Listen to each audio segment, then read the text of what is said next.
jury selection begins in the murder trial of a little girl who died at just 8 years old. Secoriea Turner was shot in 2020 while she sat in a car outside of an Atlanta Wendy's. It was the site of citywide protest over police shootings back then. Good Day's Allie Levine is live at the Fulton County Courthouse with the latest on this. Allie.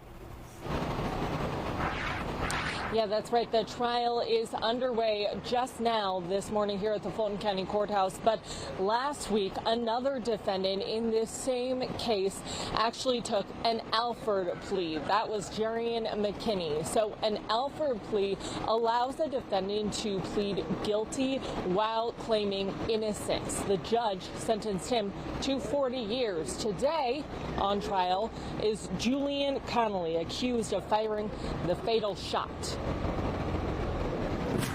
5 years ago, 8-year-old Secoriea Turner was in the back of her mother's Jeep. It was the 4th of July, and weeks before, police fatally shot Rayshard Brooks at a Wendy's in southwest Atlanta. Protesters camped at the site, setting the building ablaze. Nearby, armed men blocked roads and turned cars away. Cars like the one Secoriea was in. When it approached the Wendy's, prosecutors say Julian Connolly opened fire. A bullet hit Turner in the head. She was pronounced dead at a local hospital. The Fulton County District Attorney says Connolly fired 8 shots from an AR-15 style rifle into the Jeep. In 2021, prosecutors charged Connolly with 2 counts of felony murder and another of malice murder. He also faces gang-related charges. It has been 5 years, a little bit more, since Turner's death, so her family is now watching as justice is unraveling in this courtroom behind me. Her family also filed a wrongful death lawsuit against the city of Atlanta. That case is still pending. For now, reporting live outside the Fulton County Courthouse, Allie Levine for Good Day Atlanta. Allie, thank you. Well, this week, prosecutors look to file formal charges against a suspect accused of killing Charlie Kirk. Tyler Robinson's first court appearance is scheduled for tomorrow in Utah. Right now, Robinson faces state charges, but the Department of Justice is considering a federal prosecution. In either case, he could face the death penalty. Officials investigating that killing say that the suspect has not been cooperating as they try to figure out a reason for this senseless crime. President Trump says he would attend Kirk's funeral next weekend in Phoenix. And the man accused of shooting a Fannin County police officer in the face is expected in court later today. With the manhunt over the suspect, Timothy Ramsey, now attention turns to the condition of the critically ill injured captain. Friends of Captain Brantley Worley are now working to support his family. Captain Worley was responding to a suspicious person call Friday night in McKaysville when police leaders say he encountered the suspect. Brantley is a man of faith. He's an ordained minister. He's got a small child and a family, and he needs our prayers. Just a phenomenal friend, and he would sit down and pray with you.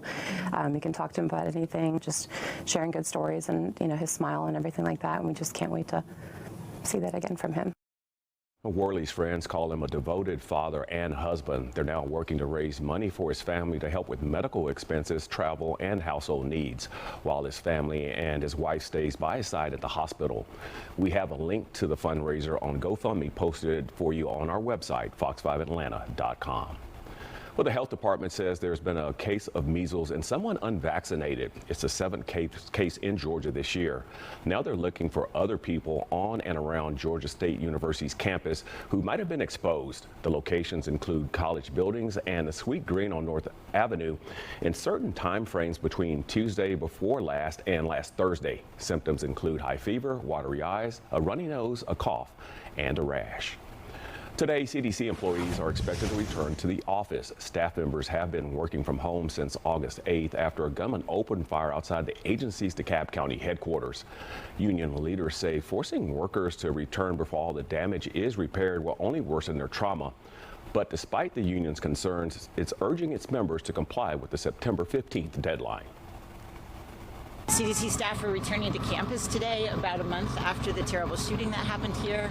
They're still working hard to do what people at CDC do every day, which is protect America's health, and we want to show support for them as they return to what is an incredibly difficult situation. Also new this morning, President Trump is suggesting that a deal has been reached between the U.S. and China over TikTok. On Truth Social, Mr. Trump wrote, "A deal was also reached on a certain company that young people in our country very much wanted to save. They'll be very happy."